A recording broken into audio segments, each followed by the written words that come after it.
Okay, if Jeremy was on right now, he'd probably be singing after that music. So we need his lovely voice sometimes. Well, welcome everybody. Glad to have everybody here. For those that didn't hear before, I apologize, but battling a little bit of a cold, so hopefully you can understand what I'm trying to say. Um, but I wanted to just start off this morning and talk about two things. One, perseverance, and what does that word mean? And then two, how we apply perseverance in today's market with and the clients that we're working with. When you look at the definition of perseverance, it says continued effort to do or achieve something despite difficulties, failure, and opposition. I find that interesting, where it talks about despite difficulties, failure, and opposition. Many times we all get to a point in our life when we go through things that become very difficult and we fail, it becomes very discouraging. And people may tell you you can't do something, you tell yourself you can't do something, but that whole idea of persevering is not only pushing yourself through it, but if you're telling yourself something can't be done, but then more when other people are telling you that things can't be done, believing in yourself that you can actually do it. In today's market, it's very easy to be discouraged, and it's very easy to listen to your own voice, or listen to other voices that, hey, you know what, maybe this isn't for you. But you've got to believe in yourself and know that people are making a ton of money in today's market. And it's not because they're just established or they've been doing this for a long time. There are many people that got in this business during the last challenging market, and they were highly successful at that point. When we started this company, it was when everyone was closing their doors and telling you to run away, and we were hearing this left and right. In this market is where it taught you to great, not only skill sets, you had to learn those skill sets, but it taught you the difficult things that you had to do to build a business. And so it is a difficult market, and waiting for the low-hanging fruit is probably a little bit something you're not able to rely upon anymore. And so making sure that you're doing the things that you can do to be successful. I think of when you're talking about this perseverance, James Dyson, who, as you know, created the Dyson vacuum.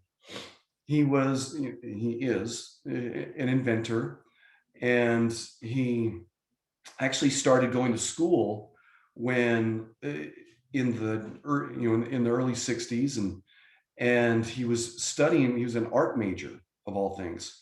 Interesting enough, he decided to shift towards going in, and he just loved to invent things.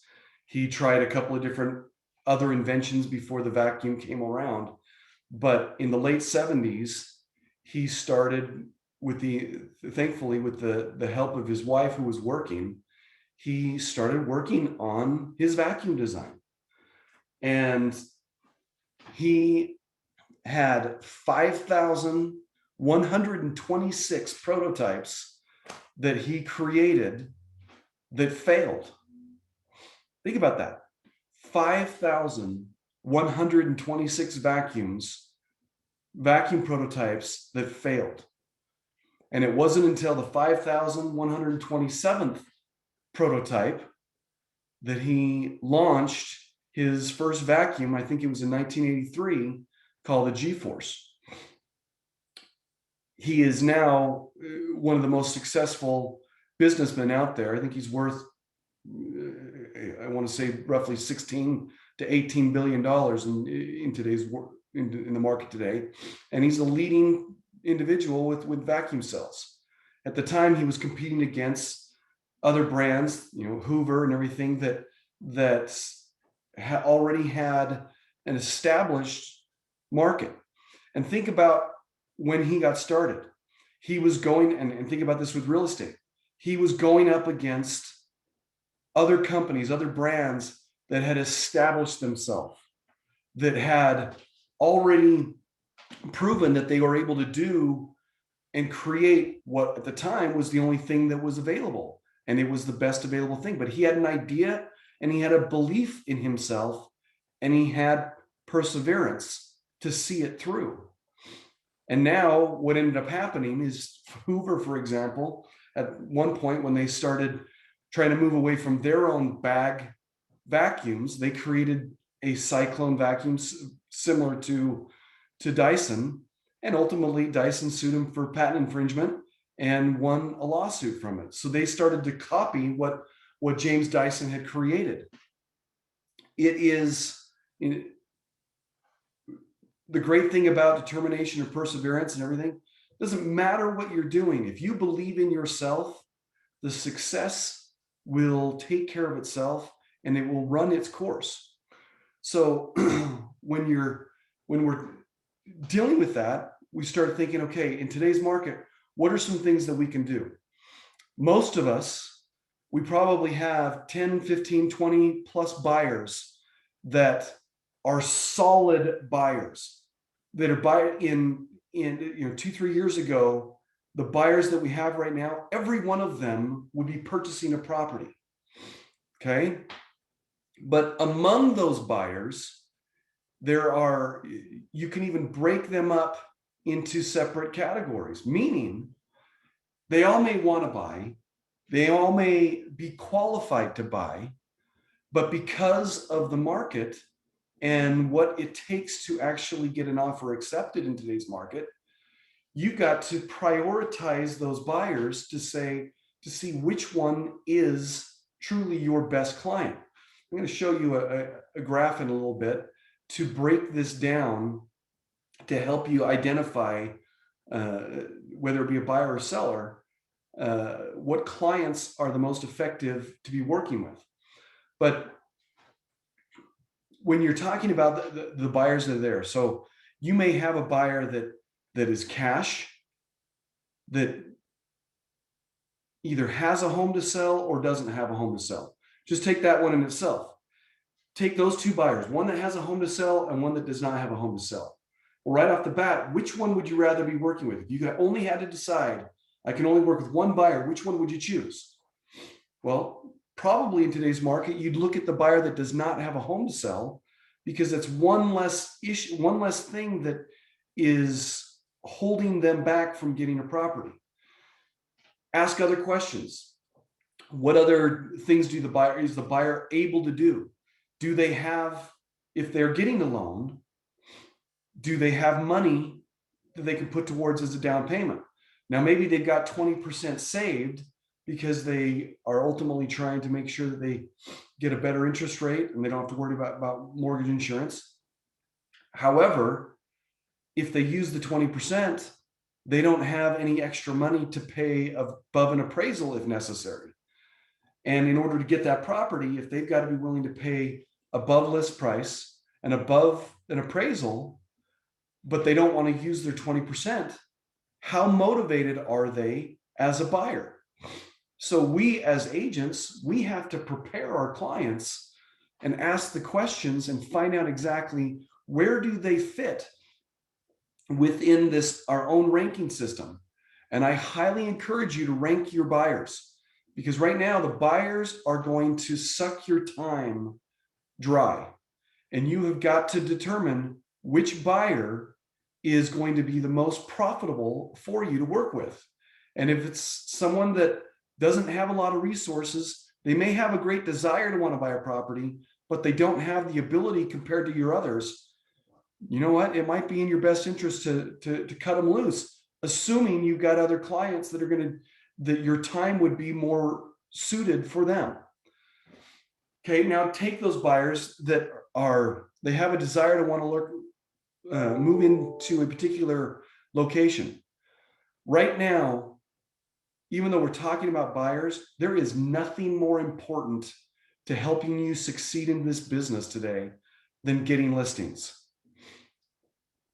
Some of you may not have established yourself in a career of working with sellers, and buyers have been the only thing that you've been doing.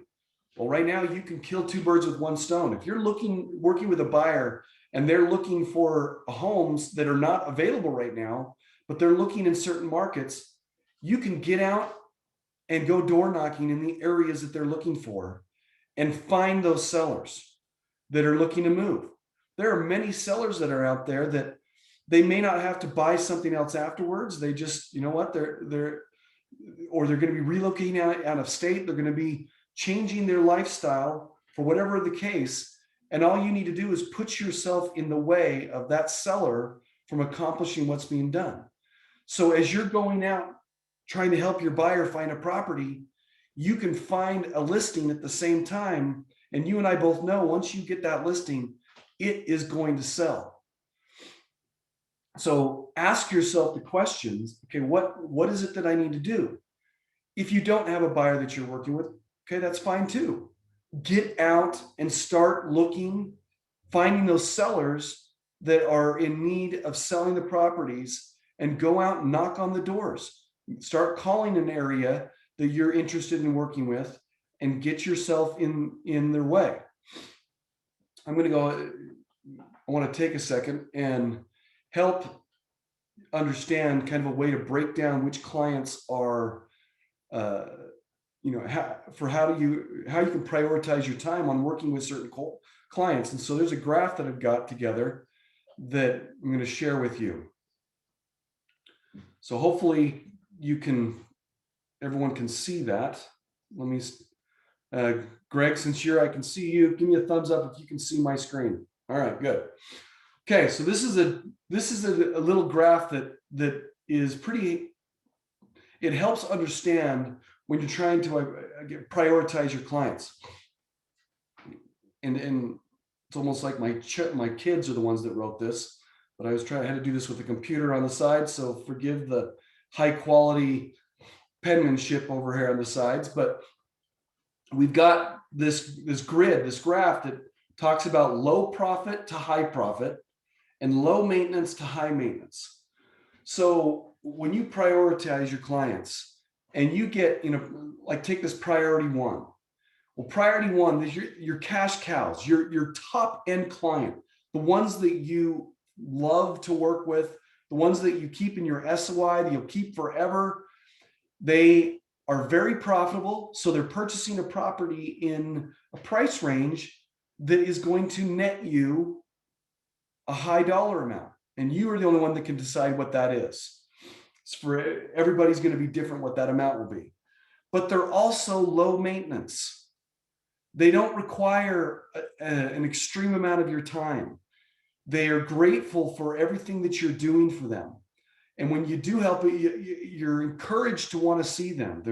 They're very uplifting. They're inspiring. Whatever it is that you love about that particular client, they're ones that you want to work with. But if they also are very profitable for you, they may even be that they refer you a lot of business. And if they're referring you a lot of business, again, that's someone that you want to work with. You want to spend your time with a cash cow. Okay, then let's go to the shining stars. Same thing. They're low profit, so they might give you a few leads once in a while, or the business that they're looking for, may not be save as much money or earn as much money as the others, but they're also low maintenance. You enjoy being around them. It's uplifting for you. These are your two categories that can help you identify your buyers. Then we get into the tougher strands, priority 3 and priority 4. These are your tough clients where they are high maintenance, but they're also high profit. I was talking to an agent yesterday, and I don't know if they're on the call and on right now, but I'm not going to give their name, but they're working with a buyer right now. And the buyer has been under contract since January or February, maybe even a little bit longer, building a house. So here we are approaching end of April, and the builder was going through and doing the orientation with the buyer, and they got a little frustrated with the buyer, and eventually they stopped the orientation. And within a few hours later, they sent notification over to the buyer letting them know that they're terminating the contract because the buyer made some changes to the property without authorization from the builder. The buyer went in, and it happened to be like 3-4 months ago, and they added some conduit behind a wall. So I'm assuming that they could run some cable from one section of the house to another. And they did it without notifying the builder. Well, the builder had a provision in their own contract that says if there's any changes, or if the buyer does any alterations to the house without alteration, then the builder not only has the right to cancel the contract, they can keep the buyer's deposit. Well, it appears that the builder may have known that this happened and was moving forward, but the buyer continued to be demanding on the builder. And I think the builder just finally got fed up and tired with it when it was all said and done, and gave the buyer the information that they said that, sorry, we're done working with you. Right now, we're trying to see if it can come back together, but we're not there yet. But right now, that is a high maintenance client that has created not only a problem for themselves, but it's been very, very challenging, and a lot of time has been spent by the agent. And they're purchasing a $450,000-$500,000 home, so it's a nice profit for the agent if they can see the transaction through. But if not, that's a tough client. You got to decide, what do I want to do with it? Well, then you go to your dogs that are low profit but high maintenance. If the amount of time that you're having to spend with these clients are taking all of the other time away from all your other clients that you're working with, and there is very little profit at the end of the day for you, if this is your only client, then you still got to decide, are they taking so much time away from your ability to find better clients that it's time to cut them loose? To each his own on how you want to work with any one of these, but I keep hearing from everybody that we've got 10, 15, 20, 30 plus buyers. Well, if you've got that many buyers, anyone that's a dog that's in that category, I'm telling you to cut them loose, because it's not worth it. It's bringing you down mentally, emotionally, and it's preventing you from succeeding in what's being done. Then the other ones that you want to now prioritize that are there, you at least want to, with these top three categories, identify the clients and where they fall in, and then prioritize, and you decide how much time you have to work with what. But if you're not, you've got to shift from working with buyers and spending some of your time, if not most of your time, establishing sellers and listings, because you're going to find the buyers no matter what. But if you don't have, you've heard this over and over again, if you are not working with sellers or listings, you are going to eventually take yourself out of this industry, because it is just too tough. So hopefully what you can see is this graph will help you determine which buyers or sellers that are most profitable and most effective to work with, and help you understand that you got to decide what's necessary and what's going to be best for your business. It is a crazy market that we're in right now, but I'm telling you, and I know that you guys are hearing the same stories, people are still having tremendous success in this industry. They are selling houses, they're representing clients, but they're making sure that they're doing it in a way that other people are not. They're willing to do the things that right now either you and I are not willing to do. And if that's the case, that's what's preventing us from succeeding. So take this information. I want you, again, prioritize where your clients are, what they're doing. I want you to be able to ask each of your own clients what position they are in and how motivated are they to be able to make an offer and put themselves above other potential buyers to getting their offers accepted. And then while we're still looking for homes for those particular buyers that you know will buy if they can get an opportunity, go out and get knocking doors, go out and make phone calls, go out and talk to people and find out what they're looking and wanting to accomplish in getting their property sold. People are still living their dreams and you want to be a part of that. So grateful for everybody this morning. And again, the sun's shining. It's another fantastic day. So let's go out and make sure that we're getting in front of our clients and helping them achieve their goals so we can also achieve ours. And let's go ahead and wrap it up.